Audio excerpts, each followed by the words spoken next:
Hello everyone, Mr. Nemo back. We're going to do a little bit of work from part A of problem 2.3 from your book, and we're going to be dealing with inequalities. So to begin, I'm just going to take we'll do number 3 from our notes from class.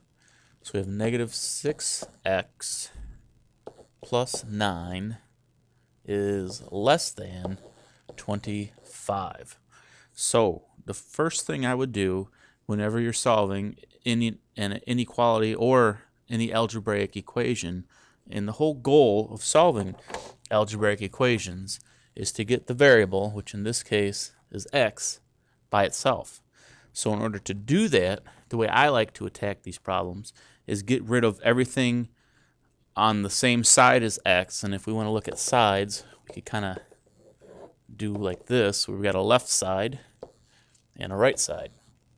So in order to do that, I start with the left side, which is where x is, and I get rid of everything on that side, and I get rid of whatever's furthest away from x first, which would be the 9, this guy right here. So in order to get rid of 9, I look in front of it and see what kind of a 9 it is. It's a positive 9. Well, what's the opposite of positive 9?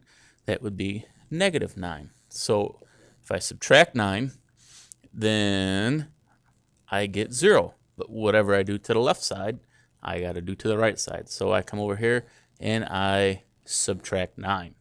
Or, I'm sorry, I maybe misspoke over here.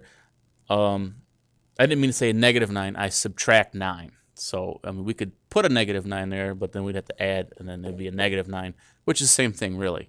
Because in algebra, you don't subtract, you add the opposite. I'm going off on a mathematical tangent right now. So back to the smartboard here. 25 minus 9, which would give us 16.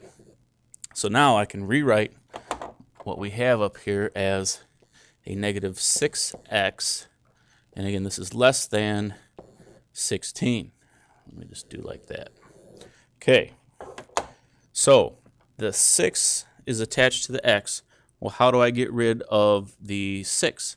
Well, if it's a negative 6, I want to do the opposite. Well, this relationship here is multiply. It's negative 6 times x. Well, what's the opposite of multiply? Divide. So I have to divide, which is like up here. What's the opposite of add? It was subtract, right? So we're doing the same thing here. Negative 6 divided by a negative 6. Anything over itself is just equal to 1 now. So now we just have 1x.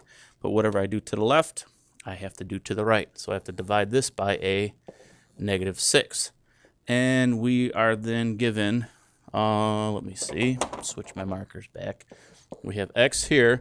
But because of the thing that we did here where we had a negative, whenever we're dividing a negative or multiplying with a negative, we have to switch the symbol around. So now we're going to have it aimed this way, and we have a 16 divided by negative 6, which would give us a negative 2.6 repeating or something like that. You can check the math, or for those of us that like fractions, 2, and I believe it's 2/3.